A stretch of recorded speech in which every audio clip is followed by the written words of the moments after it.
Hey, Marcus House with you here. It is here, Kerbal Space Program 1.4, and we have been lucky enough to get hold of the expansion pack just a little early, so I'm going to show you through everything here. I'm first starting off with a brand new game, Kerbal 1.4, just to show you through just the enhancements to the new release of the game that's just been released the last few days. So I'll quickly show you, we've got some updates here. First of all, we've had a revamp on this part, and you'll notice that the old part has been removed. We can actually still see the old parts if we load another vessel. So here's the old command pod there, the horrible old decoupler, and you can see we can pop the new one on top there just so you can all check out the differences. But what's going to happen in the game is the old parts are going to be removed eventually. So the idea here is to still allow people to load their old vessels with the old parts, but slowly phase it out, and you can see the brand new decoupler there, much nicer. And there's actually all the different sizes here. We can stack the separators, so there's two lots, there's the separators and the decouplers, you can see them there. Just the difference between the two, just the arrows there really. And it comes in all of the different sizes, of course, so we can grab all of those decouplers there, and the same for all of those separators, all in their different sizes. So lots of new options, and they're all very nice and clean. Now, along with this, we have also had a massive revamp to these old Rockermax tanks. These old grey tanks that nobody's really liked for quite a long time. So they've got replacements as well. You can see them all down here, and we can even toggle different textures for these. You can see there we can actually change the variant between the orange, and these come in all the various sizes that you're used to, so that's really great. We have the new RCS tank here. Again, we have a couple of textures there for that one, so a bit of a revamp on that part. And we have these new external tanks. This is the Baguette and the Dumpling here. These two, these are very cool little tanks. I can't wait to see what people are going to make with those. So along with that, we also have a bunch of new fairing textures. So if we pop a fairing up here, not so much a change to the fairing itself, but just the fairing textures, then we can right click and change the variant there to the orange and green there. So all very cool, all these new things. That is about it for the parts though. Not a huge number of part changes for the 1.4 release, but there are loads more which I'll show you later for the actual expansion.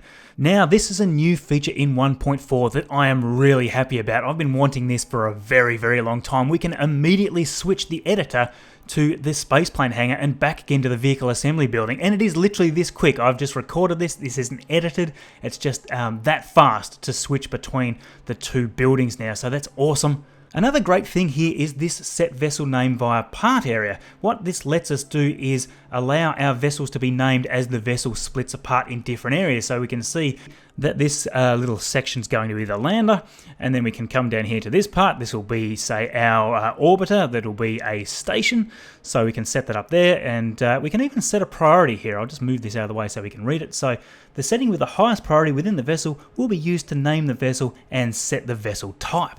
I am also reading here in the modifications to 1.4 that there are some adjustments to the xenon and monopropellant capacities on the stock tank. So that's just something to keep a look out for. I can't quite remember what the values were before, so let me know down in the comments. We'll see how much difference that makes.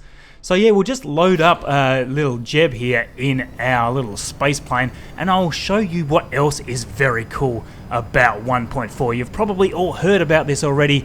We now have a parachute. To demonstrate here, I'm ejecting Jeb here out at 2,500 miles per hour, and he is not happy about that. Not happy about that at all.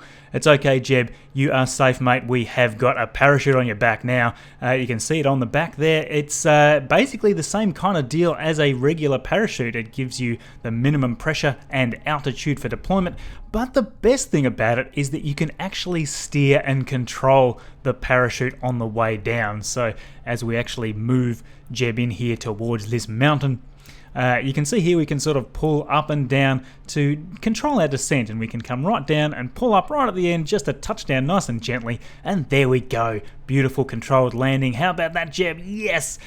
And yeah, a little bit of a clumsy sort of fall there.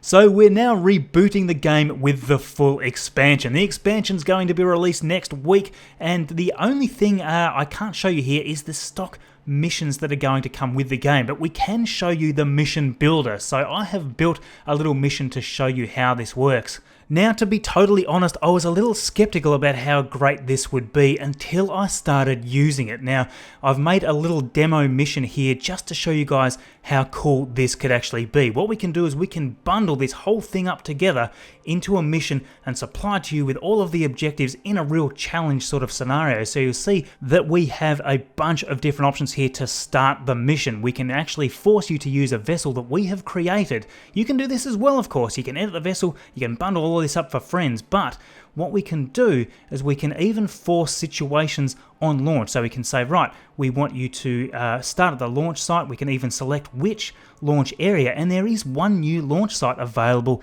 in this expansion, this Woomerang launch site, so you can pick that. We can then set objectives. So the first objective here is to get into a circularized orbit at 100 kilometers around Kerbal. That's objective 1. Objective 2 is to get into a retrograde orbit here of the moon at 35 kilometers. Then we need to land specifically at the exact biome that I'm specifying here, so the East Crater in this case. So we've got all these controls where we can actually set up this mission and force people to complete objectives that we deem appropriate. And this obviously could be extremely challenging, and I'm so excited about what people are going to come up with here. So the plant flag is our end node. That is mission complete as soon as we get that objective. So we've got all that tailored out.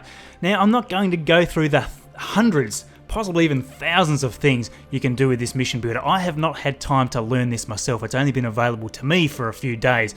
So when you guys get hold of this expansion, I'm super excited to see what you're going to come up with. Let's actually save and test this mission. And seeing as this is a moon landing mission, you can see here I have built a replica of the Saturn V built with this stock parts from 1.4 and the DLC. Now, I'll take you through all of these different parts once this demo mission here is complete. I'm going to come through here really rapidly. We've got so much to cover off in this episode, and I want it to be a fairly quick episode so that you get a really quick snapshot of everything available. The first stage here powered by 5 KE1 engines. We're decoupling that now, followed by firing off with 5 of the Skiff engines, which is another new engine type available in the expansion, ditching that escape tower there. And what you've probably noticed as I've been coming through the ascent is that a lot of my tanks have started off half empty. That is because the weight of the entire vessel when it is that high is actually too heavy to lift it off the ground. Plus, it actually doesn't make a lot of sense to load the whole thing with fuel. Otherwise, we would actually have enough Delta V to get all the way out to Elu or something like that. Now, you probably just saw a little hint of the new particle engine. I'm not sure if that was actually changed due to the upgrade to the newer version of Unity, because this has come with a Unity upgrade. I'm not sure. So just circularizing here at exactly 100 kilometers or near enough to, and you should see here that we have obtained our first objective, and you can see the new missions panel there. That's going to be quite useful for modders, I suspect. So yeah, with the mission builder comes all these new little powers. So the next objective we have in this mission that I've made is to get into a retrograde orbit of the moon at around 35 kilometers. And the reason that you might want to get into a retrograde orbit of the moon is because if something goes wrong along the way, you can get a free return trajectory out of it. It just basically means you can come straight back and come back to Earth without using any more fuel. So here we go, popping that into that retrograde orbit, and now we'll actually open the fairing and you can check out the new little lander, which is actually part of this expansion as well. So obviously there's a lot of little parts that you can play around with here. So just doing the little standard Apollo docking scene here. Just bring this in. Just got a little separator in the way there. Get out of the way, separator. And docked there, we'll pull the little lander out. And essentially that stage there, the empty stage, is going to crash into the moon's surface. A very small adjustment there, a radial in adjustment to bring our trajectory down right at that 35 kilometer mark. And you can see here our little vessel, the empty stage there, has just crashed there into the moon's surface. Nice little way to do that. So as we get to our periapsis, we will of course do a retrograde burn to circularize down in the correct orbit that we need to get into for our mission. There we go there. And we should see now that we have completed that second orbit, the next thing we need to do is land our vessel in the East Crater. It must be in the East Crater biome, so we'll transfer our Kerbals over into our little Lunar excursion module, which is super cool. So Valentina here and Bill Kerman going to head down into this biome. Now, this vessel is split into two parts, just like the lunar lander was in the Apollo days, so we can actually split this apart and reascend. We're actually not going to do that for this mission, otherwise I'm just going to be showing you sort of more typical content instead of showing you through the expansion pack, which is what I really want to do. But you can see here we've got our two new engines just doing a descent burn here, and we'll just come and touch down nice and gently. Well, gently, I hope. Onto the surface here, and there we go, touchdown there.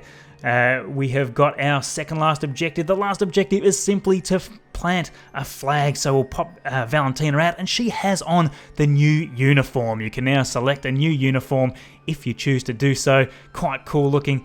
Plant the flag, pop in a quick label, and that is the end of my little demo mission. As soon as we get that, we get a success message. We can have all sorts of scoring and all sorts of crazy things to have a real competition behind what we can achieve here in this mission builder. So on to the actual parts for the expansion. You can see we have the KV1, the KV2 and the KV3. Basically they look almost the same, but different numbers of crew can fit in each one, obviously by the number.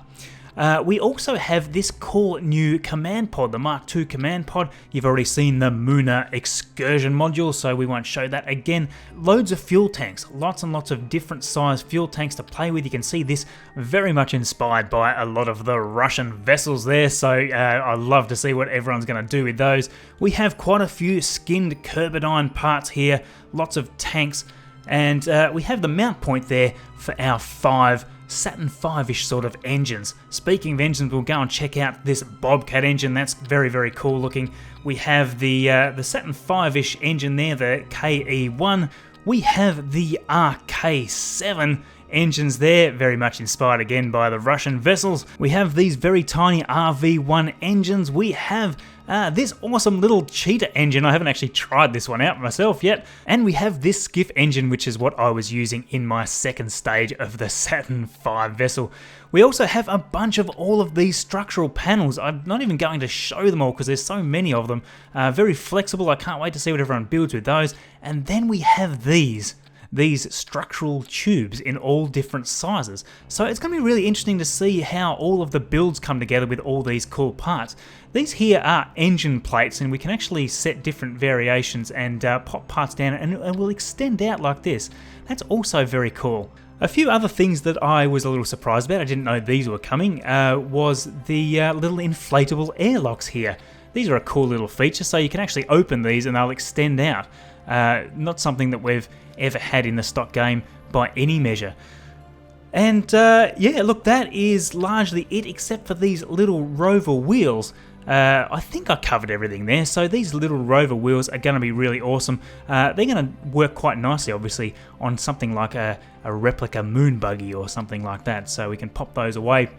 And you can now select your launch site. We now have the new Woomerang launch site there, so we can select where we want to launch from. I'll just quickly open up a vessel that will take off so we can check that out. So we'll pick that and launch this out at the new site. So there it is there, and we can just take off from there, of course.